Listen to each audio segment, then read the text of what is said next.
लोग आते हैं नेक्स्ट ट्रांजैक्शन के ऊपर। 15 April 2020 paid to Gopi in full settlement of his account after deducting 5% discount. बहुत बढ़िया ट्रांजैक्शन है, मगर आप कहेंगे सर अरे इसमें तो ढूंढने से भी हमको वैल्यू नहीं मिल रही, बिना अमाउंट के कैसे हम एंट्री कर सकते हैं, ये कैसा बहुत बढ़िया ट्रांजैक्शन है।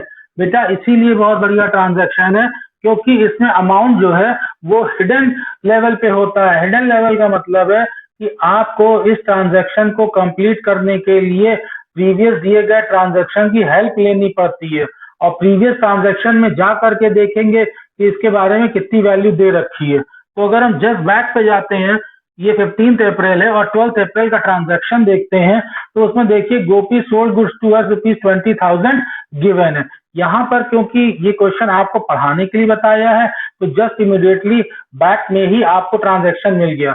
मगर मैं आपको सजेस्ट करूंगा कि एग्जामिनेशन में जब कभी ऐसी जरूरत हो तो हमेशा जहां से क्वेश्चन स्टार्ट हुआ है फर्स्ट एंट्री से, फर्स्ट ट्रांजैक्शन से लेकर पहले तक का, कि कहीं पर भी कोई ट्रांजैक्शन ना गिवन हो। अगर गिवन है तो उसी वैल्यू की फिर आप हेल्प लेंगे। तो अब यहाँ पर प्रीवियसली आपको वैल्यू मिल गई 20,000 की, उसी 20,000 से हम लोग वर्क स्टार्ट करेंगे। तो अब हमें 20,000 पे करना है और क्वेश्चन कह रहा है आफ्टर डिडक्टिंग 5% डिस्काउंट। अब यहाँ पर डिस्काउंट आ जाता है, तो एक बार फिर से आपको बता देना चाहेंगे, स्क्रीन पर आप देख रहे हैं कि discount is divided into 2 parts.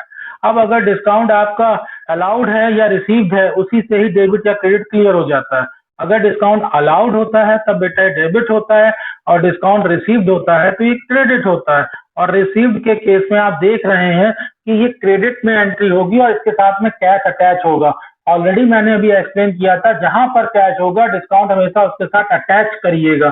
तो इसी ही के बेस पर हम लोग वर्क करते हैं, ये देखते हुए कि डिस्काउंट रिसीव्ड है, क्योंकि कैश यहाँ पर देखिए क्रेडिट हो रहा है, तो ये भी आपका रूल इंप्लीमेंट हो रहा है यहाँ पर कि कैश क्रेडिट होगा। मैंने बताया था मोस्टली कैश के साथ ही डिस्काउंट रहता है। अब कैश अगर क्रेडिट हो गया तो डिस्काउंट का नाम हो जाएगा डिस्काउंट रिसीव्ड, और अगर कैश डेबिट हो जाता तो इसी डिस्काउंट का नेम डिस्काउंट अलाउड हो जाता है। तो यहाँ पर कंपाउंड एंट्री को चेक करते हैं कि हमारे पास इन्वॉल्व अकाउंट 3 है, कैश है, डिस्काउंट रिसीव्ड है और गोपी है।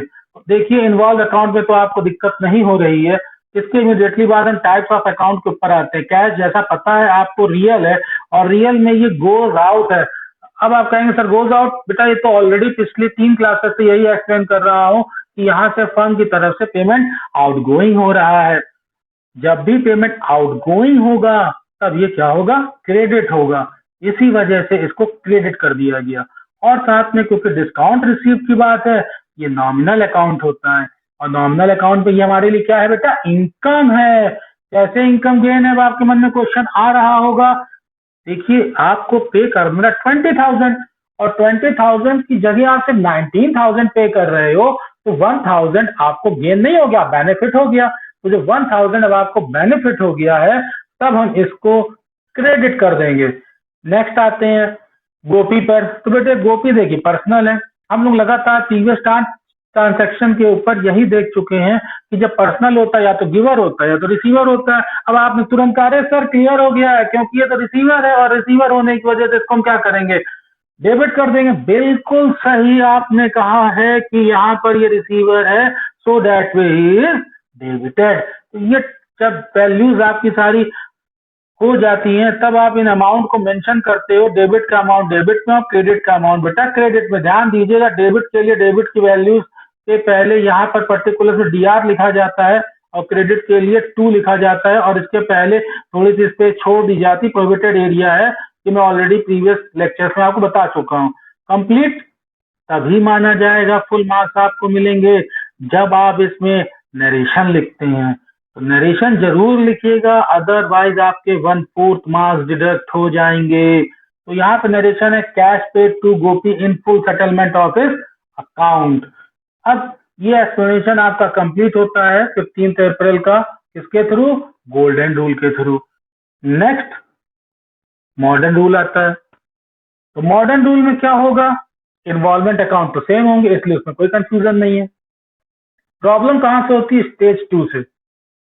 किससे, टाइप्स ऑफ अकाउंट से। तो यहाँ पर आप देखेंगे कि कैश हमारा एसेट्स है, और डिस्काउंट इनकम कैटेगरी में आता है, गोपी लायबिलिटीज की कैटेगरी में आ रहा है।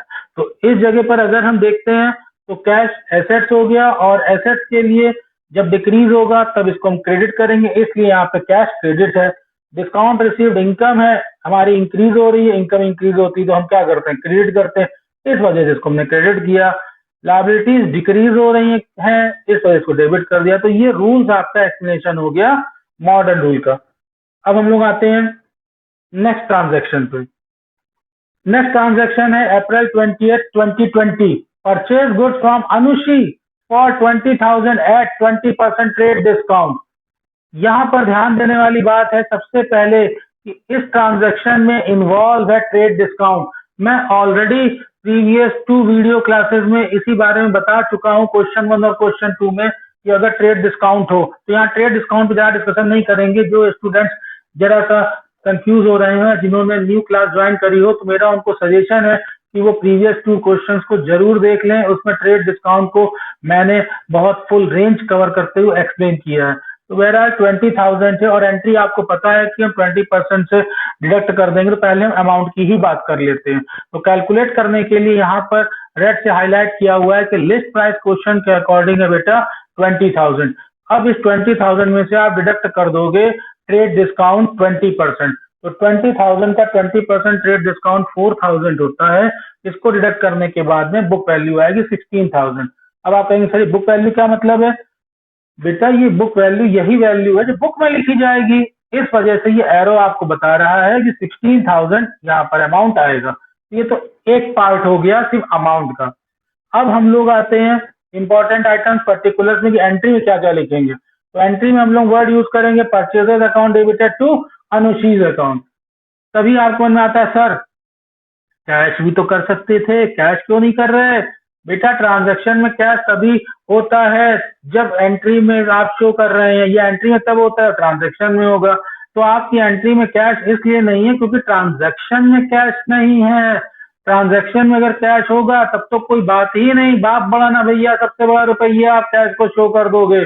देखिए यहाँ स्क्रीन के ऊपर की परचेजेस जो है वो कैश हो सकते हैं या क्रेडिट हो सकते हैं। अगर कैश परचेजेस है in that cash only use a word cash, otherwise in the case of credit मतलब उधार परचेजेस में you have to use the party name, so that over here we are using a party name Anushi, और वो भी क्या किया हम लोगों ने, क्रेडिट किया। अब देखिए entry purchase account debited to Anushi's account. तो ये मैंने आपको स्लाइड दिखाई जिससे कि आपको समझ में आया। अब हम गोल्डन रूल के थ्रू एक्सप्लेनेशन देखते हैं।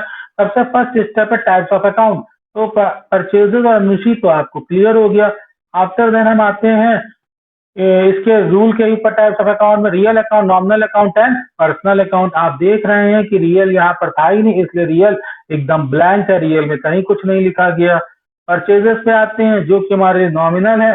नॉमिनल का रूल इंप्लीमेंट करेंगे, all expenses and losses are debited.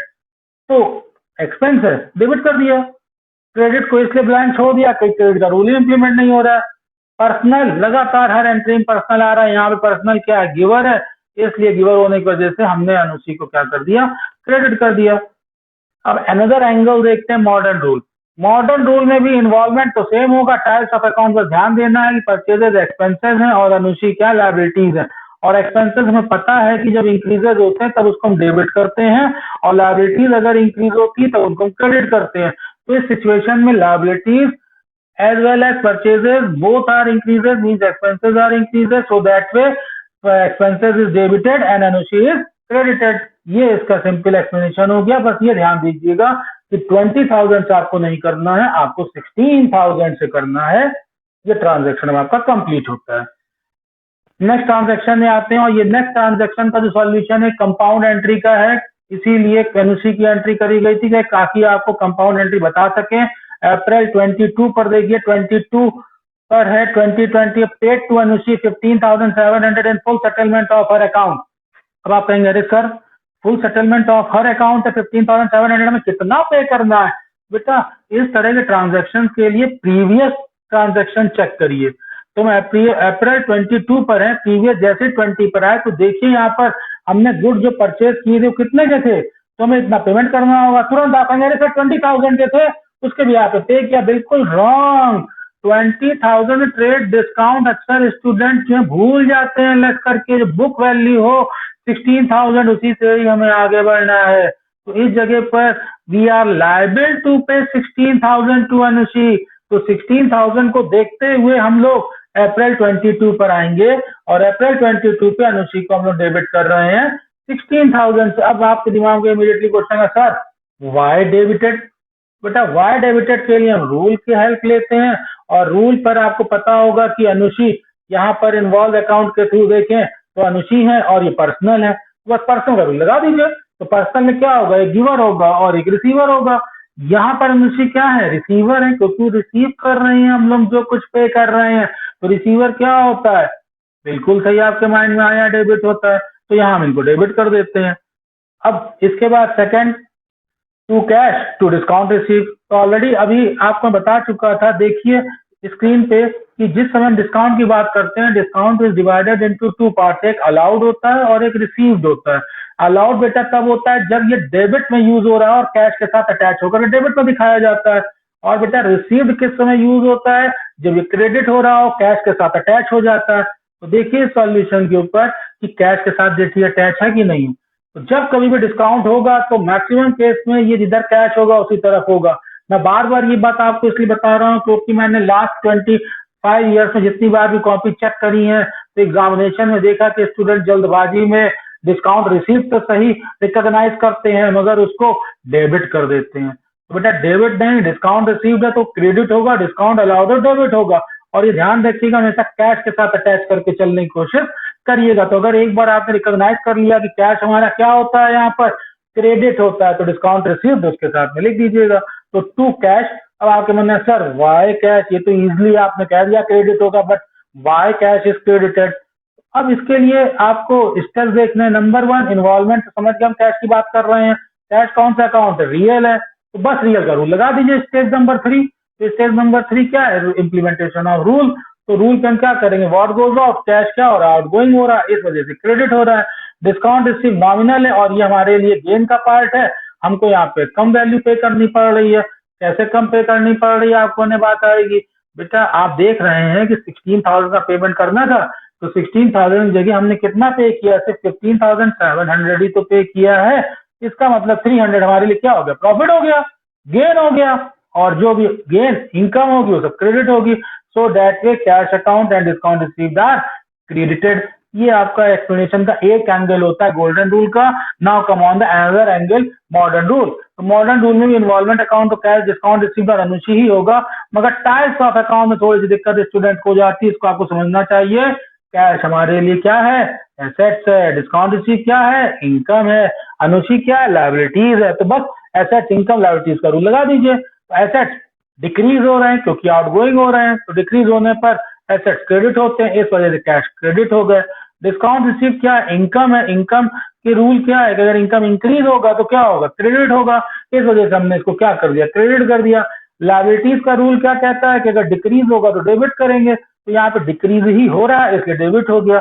आपके हेल्प के लिए मैंने यहाँ पर देखिए बाकी कंटेंट डेबिट पे कुछ नहीं लिखे और क्रेडिट में भी इंक्रीज डिक्रीज नहीं लिखा है, कंफ्यूजन आपको नहीं हो। अब ये ट्रांजेक्शन कंप्लीट होता है नरेशन लिखने के साथ में और हम लोग आते हैं अब नेक्स्ट ट्रांजेक्शन। नेक्स्ट ट्रांजेक्शन हमारा है 25 April 2020, paid to Raja ₹9,500 and discount receive 500।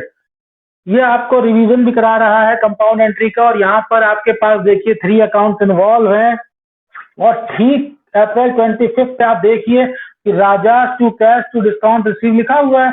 ठीक, अगर हम इसके बैक पर जाते हैं, देखिए Anushi to cash to discount receive लिखा है। वापस आते हैं 25 पे, सेम वही एंट्री है, बस अनुषी की जगह राजा टर्मिनोलॉजी यूज कर ली गई। आप यहाँ राजा को पे कर रहे हैं कितना, 10,000। कैसे 10,000, बच्चे जल्दबाजी में एग्जामिनेशन में 9,500 लिख देते हैं। बेटा 9,500 नहीं, 500 डिस्काउंट रिसीव भी आप कर रहे हो। It means you are liable to pay 10,000 to Raja, but you are paying only a 9,500. It means you are enjoying a 500 as a discount received.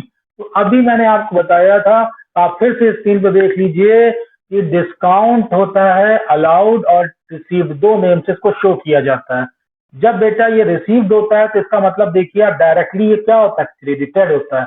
और जब ये क्रेडिटेड है तो इसका मतलब कैश भी इसके साथ क्रेडिट होगा और ये कैश के साथ में क्रेडिट होगा। कभी कैश के अपोजिट में नहीं होता, मैक्सिमम केस में आपके साथ कैश में ही हम इसको यूज करेंगे। अलाउड होता तब इसको हम डेबिट करते। तो बहरहाल यहाँ पर रिसीव देखिए क्या है, क्रेडिट है, तो यहाँ पे कैश के साथ देखिए तो क्रेडिट कर दिया गया। अब गोल्डन रूल के थ्रू एक्सप्लेनेशन देख लेते हैं कि कैश हमारे लिए क्या है, रियल है, और रियल का हम थर्ड स्टेज का रूल इंप्लीमेंट करेंगे। व्हाट गोज आउट, अगर आउट गोइंग होता है तब उसको क्या करते हैं, क्रेडिट करते हैं, इसलिए हमने उसको क्या किया, क्रेडिट कर दिया। डिस्काउंट रिसीव्ड एग्जाम्पल है नॉमिनल का, ऑल इनकम्स एंड गेन्स बिल्कुल प्रीवियस में था, उसी को देखिए प्रीवियस आपका 22 अप्रैल, उसमें भी यही चल रहा था कि कैश रियल था, डिस्काउंट रिसीव नॉमिनल था, और अनुषी क्या थी, पर्सनल थी, और पर्सनल में डेबिट द रिसीवर था। तो यहाँ पर भी पर्सनल का रूल देखिए, तो यहाँ पर्सनल में भी राजा बस आ गए, और पर्सनल का रूल डेबिट द रिसीवर है, इसलिए इसको हम लोगों ने डेबिट कर दिया। और नरेशन लिखना बहुत जरूरी है, to cash pay to Raja and full settlement of his account. और ये आपका बहुत अच्छा एग्जाम्पल है कंपाउंड एंट्री का। कंपाउंड एंट्री एक बार फिर से रिवाइज करा देता हूं, या तो डेबिट में वैल्यूज एक से ज्यादा लिखी जाती हैं, या तो क्रेडिट में लिखी जाती हैं, या फिर डेबिट और क्रेडिट दोनों में लिखी जा सकती है। यहाँ पर डेबिट में सिंगल है क्योंकि अभी ये बिगनर की स्टेज चल रही है, और क्रेडिट में आपके पास 2 कंटेंट्स हैं। अभी आगे आने वाले समय में हम लोग देखेंगे कि जब डेबिट में भी कंटेंट ज्यादा होंगे और क्रेडिट में भी कंटेंट ज्यादा होंगे। अब हम लोग इसका एक्सप्लेनेशन देखते हैं मॉडर्न रूल के थ्रू। तो मॉडर्न रूल के थ्रू में इन्वॉल्वमेंट ऑफ अकाउंट तो 3 ही रहेगा, बस आपको ये देखना है क्या एसेट्स है, क्या इनकम है, क्या लायबिलिटीज है। बेटा ध्यान से देखिए, कैश, डिस्काउंट रिसीव्ड और राजा। कैश क्या एसेट, डिस्काउंट रिसीव्ड इनकम, राजा लायबिलिटीज। तो जो लोगों को पिछले ट्रांजेक्शन में समझ में नहीं आया था, ये अप्रैल 25 की बात हो रही है। ठीक पिछला देखते हैं, ठीक प्रीवियस है अप्रैल 22, वहां पे देखिए यही था, कैश, डिस्काउंट रिसीव्ड और अनुशी। और टाइप्स ऑफ अकाउंट देखिए, एसेट, इनकम, लायबिलिटीज। अब हम 25 पे आते हैं, देखिए 25 एसेट, इनकम, लायबिलिटीज, सेम वही कंटेंट है कि कैश यहाँ पर एसेट्स है, और एसेट डिक्रीज होता है तो क्रेडिट होगा, डिस्काउंट रिसीव्ड इनकम है, इंक्रीज हो रहा है तो क्रेडिट होगा, राजा लायबिलिटीज है, डिक्रीज हो रहा है, इस वजह से इनको क्या किया हम लोगों ने, डेबिट कर दिया। अब ये ट्रांजैक्शन नरेशन लिखने के साथ कंप्लीट हो जाएगा। नरेशन में आप लिखेंगे cash paid to Raja and full settlement of his account. ध्यान देने वाली बात ये, कैश के सामने बेटा कैश की ही वैल्यू लिखिएगा 9500, डिस्काउंट रिसीव्ड अकाउंट में डिस्काउंट रिसीव की वैल्यू लिखिएगा। अक्सर मैंने देखा है कि कई बार बच्चे वैल्यूज ऊपर नीचे कर देते हैं, कैश में जल्दबाजी में 500 लिख जाते हैं और डिस्काउंट रिसीव 9500 लिख देते हैं। अक्सर जल्दबाजी में ऐसी प्रॉब्लम्स देखी गई है। नेक्स्ट ट्रांजेक्शन पे आते हैं, ये हम लोगों का आज का लास्ट ट्रांजेक्शन है, और ये काफी ह्यूज कंटेंट को लिए हुआ है। 30 अप्रैल 2020, paid wages 1800, salary 8000, advertisement expenses 1600 and trade expenses 2000। ये देखिए जितने भी कंटेंट है ये सब एक्सपेंसेस हैं, तो जितने भी एक्सपेंसेस है मोर देन 1 है, सब डेबिट होने वाले, इसलिए सबको हम लोगों ने क्या किया, डेबिट कर दिया। और इसका पेमेंट हो रहा है, पेड है। जैसे ही पेड आएगा तो आप कहीं, हाँ सर याद आ गया, आपने बताया था कि पेड हो या रिसीव्ड हो तो उसको कैश के टर्म में लेते हैं, और कैश अगर आ जाता है तो रूल है बाप बड़ा ना भैया, सबसे बड़ा रुपया। तो पेड कर रहे हैं तो कैश है, तो आउट गोइंग है तो क्रेडिट हो जाएगा। तो रूल के अकॉर्डिंग ये देख लेते हैं कि देखिए टू कैश है, क्रेडिट हो रहा है कि नहीं हो रहा है। जब क्रेडिट हो रहा है तो कैश क्यों क्रेडिट हो रहा है, क्योंकि कैश बेटा रियल है, और रियल होने पर गोज आउट होता है तब इसको हम लोग क्या करते हैं, क्रेडिट करते हैं। इस वजह से कैश को यहाँ पर क्या किया, क्रेडिट किया गया। तो बेटा आप अगर देखें एग्जाम्पल अप्रैल 30 में कैश इन्वॉल्वमेंट है और कैश रियल है, तो कैश बेटा इस क्वेश्चन में अगर रियल है, और जितने भी क्वेश्चन है सब में कैश जो है टाइप्स ऑफ अकाउंट रियल ही होगा, उसको आप नॉमिनल और पर्सनल नहीं कर सकते। तो ये आप कहेंगे अच्छा सर इसका मतलब हम लोग इसको रट लें कि कैश रियल ही होगा, बेटा समझ लें तो ज्यादा बेहतर होगा। अच्छा अब आते हैं Y wages, salary, advertisement expenses, trade expenses are debited. तो देखिए गोल्डन रूल के through rule wages, salary, advertisement expenses account, trade expenses account, इस वजह से इन सबको हम लोगों ने क्या कर दिया, डेबिट कर दिया। ओके क्लास, आप लोगों ने मुझे बहुत ज्यादा समय दिया, इसके लिए आप सभी लोगों का बहुत बहुत शुक्रिया। अगले वीडियो फिर मिलते हैं। जय हिंद, जय भारत।